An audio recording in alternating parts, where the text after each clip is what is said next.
Olá, bom dia, paz e bem.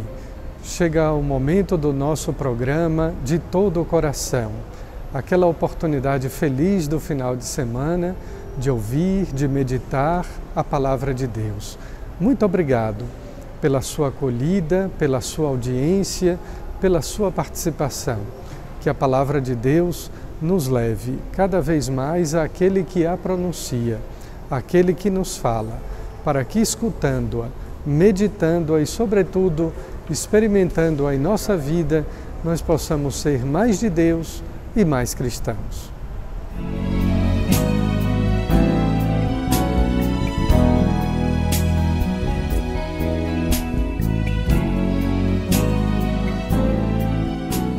Proclamação do Evangelho de Jesus Cristo segundo Mateus.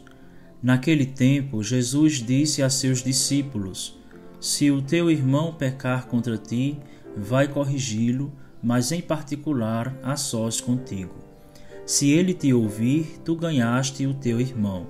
Se ele não te ouvir, toma contigo mais uma ou duas pessoas, para que toda a questão seja decidida sob a palavra de duas ou três testemunhas. Se ele não vos der ouvido, dize-o à igreja. Se nem mesmo à igreja ele ouvir, seja tratado como se fosse um pagão ou um pecador público.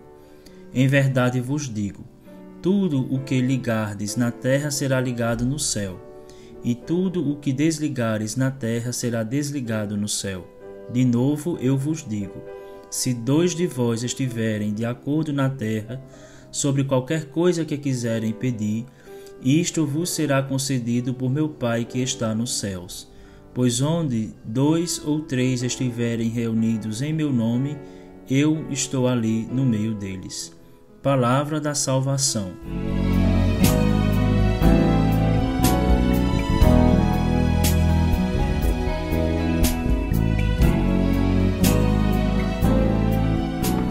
Queridos irmãos e irmãs, neste 23º domingo do tempo comum, a liturgia da palavra nos apresenta uma realidade muito própria do ser humano.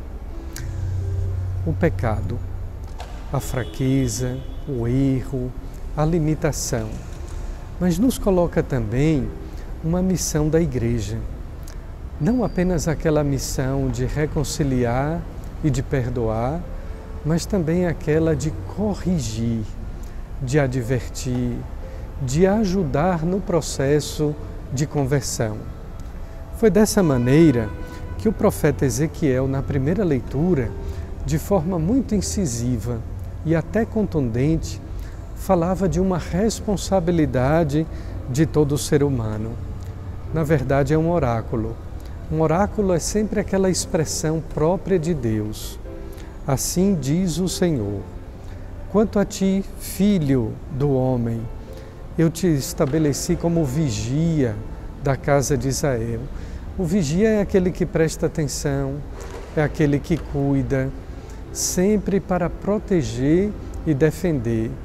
O vigia não sai para atacar, para condenar, para censurar, menos ainda para julgar. O vigia, sim, cuida para proteger e defender. Pois bem, Deus institui Ezequiel como vigia e diz ainda: logo que ouvires uma palavra de minha boca, tu deves advertir o povo em meu nome. Advertência. Aquela palavra, às vezes tão dolorida, nem sempre é fácil advertir uma pessoa. Até mesmo numa partida de futebol, quando o juiz adverte alguém com um cartão amarelo, é sempre aquele momento tenso, de atenção, de apreensão. Se aquele jogador for advertido por mais uma vez, ele será expulso da partida. É que a advertência, ela sempre é gradual, ela vai sempre progredindo na busca da conversão de uma pessoa. O vigia, ele, diante da palavra, ele possui essas duas obrigações. A primeira de advertir, a segunda de ajudar no processo de mudança ou de conversão.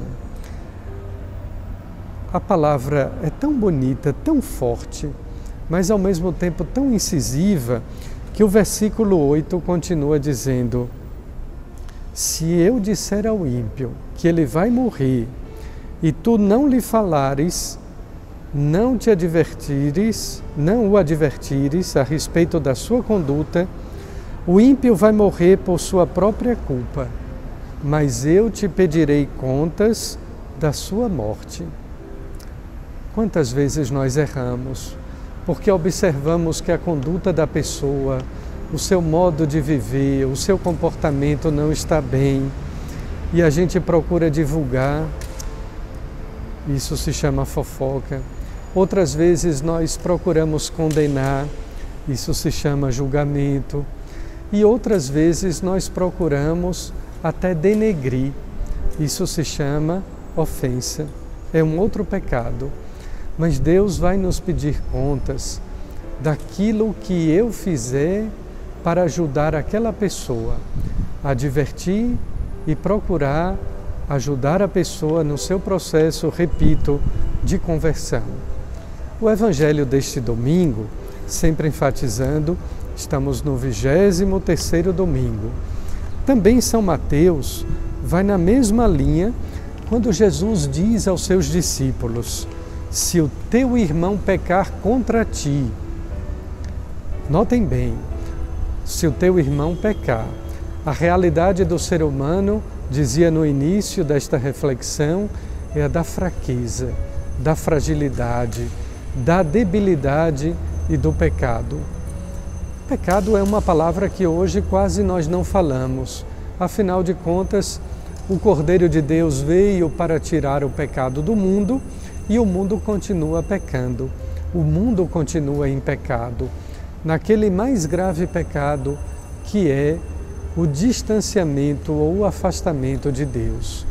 Aliás, no século XX, houve um Papa que dizia que o grande pecado do século XX era exatamente a perda do sentido do pecado.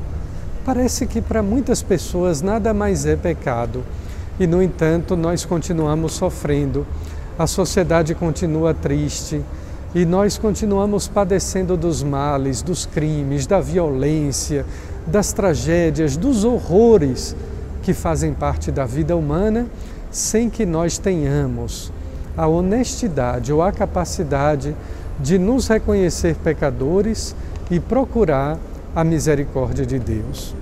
Pois bem, continuemos o texto. Se o teu irmão pecar, e não é aquele pecado social, é o pecado que lhe ofendeu, é o pecado que lhe magoou, é o pecado que de alguma maneira feriu a sua vida. Se teu irmão pecar contra ti, chama-o a sós, vai conversar com ele, não com espírito de vingança, não para lhe tirar satisfações, mas naquela perspectiva mesmo do entendimento, da reconciliação. E Jesus então diz nesse Evangelho de Mateus, no capítulo 18, se ele te der ouvidos, se ele te escutar, parabéns, você ganhou o irmão, porque ele caiu em si, ele tomou consciência, ele pôde de alguma maneira refletir a partir de você que foi a vítima e que foi lhe oferecer o perdão, a correção, ele usufruiu. Ele, como agressor, como ofensor, como pecador, ele usufruiu de uma oportunidade de mudar de vida. Mas, e nosso Senhor utiliza aqui de uma conjunção adversativa, se ele não te der ouvidos, então, novamente, chama-o, desta vez com a igreja, com 2 ou 3 irmãos, não para que eles sirvam de testemunhas e depois levem a conversa ou o fato adiante, mas para que eles possam ajudá-lo nesse processo, não apenas da tomada de consciência, do cair em si, do reconhecimento do seu erro, mas também do processo de conversão. É verdade, eu pequei, tal qual aquele outro trecho do Evangelho, da parábola do filho pródigo. daquele rapaz que ofendeu a família, que ofendeu a Deus, que magoou o céu e a terra. Mas depois, quando ele cai em si, ele volta e diz: Pai, pequei contra Deus e contra ti, já não sou digno de ser chamado teu filho. Deus sempre nos espera de braços abertos, esperando que nós tenhamos a consciência, mas que tenhamos arrependimento, que também tenhamos o propósito de não fazer mais, de mudar de vida, de sermos melhores, mais generosos no amor, na caridade, mais perdoadores. Quando nós chamamos com 2 ou 3 testemunhas, não é para excomungar, afinal a pessoa já perdeu a sua comunhão com Deus ou com aquela outra pessoa, mas é no sentido de corrigir. Ah, queridos irmãos, como é difícil, mas como é nobre esta tarefa de dizer a alguém está errado, de poder dizer a uma pessoa não vá por aqui, caminhe por outro caminho, por outra estrada e você vai ser mais feliz. É livrar aquela pessoa da morte, mesmo que a pessoa na hora não entenda, fique magoada, fique chateada, ele apontou o meu erro, mas é bom que você apresente para ela o espírito de amor e de caridade. É para o seu bem que eu estou fazendo isso. Se fosse por mal, eu cruzaria os braços, lhe daria as costas e deixaria que você se perdesse, que você caminhasse para o abismo. Mas corrigir é, antes de tudo, um ato de amor fraterno, é uma expressão de caridade, de bem-querer com a outra pessoa. Porque eu lhe quero bem, porque eu desejo a sua felicidade, eu posso lhe dizer: meu irmão, não vá por aí. Minha irmã, o caminho, a estrada é bem outra. Novamente, Jesus vai fazer uso de uma expressão dita nos domingos anteriores a Pedro: o que ligares na terra será ligado no céu. E o inverso também.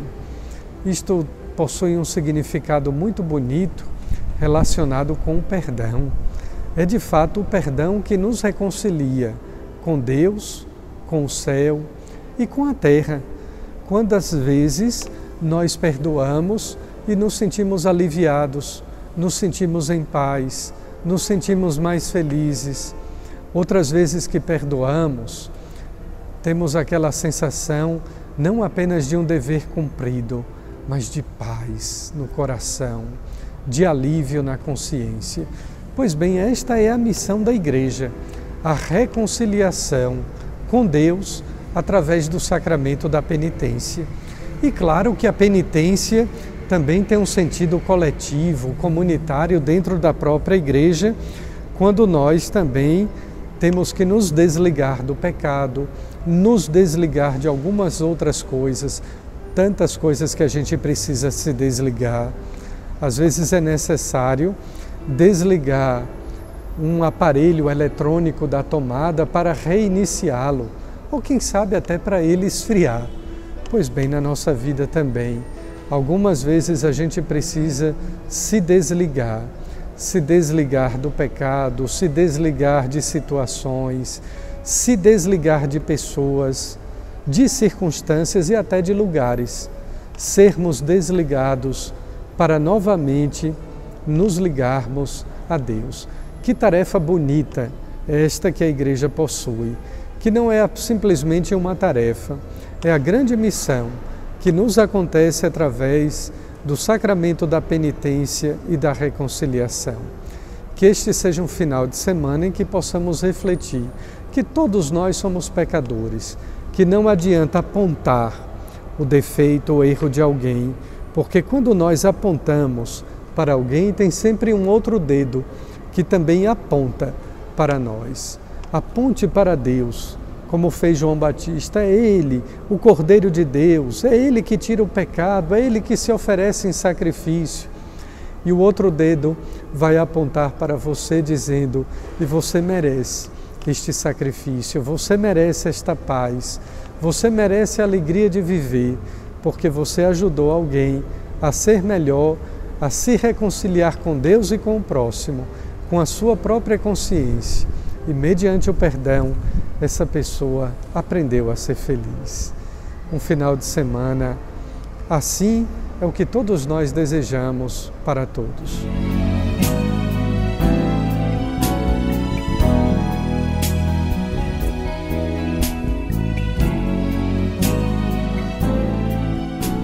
E assim, queridos irmãos, concluímos mais uma edição do programa De Todo o Coração. Mais uma vez renovo o meu agradecimento, a minha gratidão pela sua audiência, pela sua companhia cheia de fé. E agora supliquemos a Mãe das Dores, a Mãe de Deus e Senhora nossa, nossa Mãe, para que em meio às dores da pandemia, possa ela interceder a seu Filho Jesus Cristo, como fez em Caná da Galileia, para que nós transformemos as dores em alegrias, o sofrimento em felicidade. O Senhor esteja convosco. Por intercessão de Nossa Senhora das Dores, desça sobre vós e abençoe a todos a bênção de nosso Deus, Pai, Filho e Espírito Santo. Amém.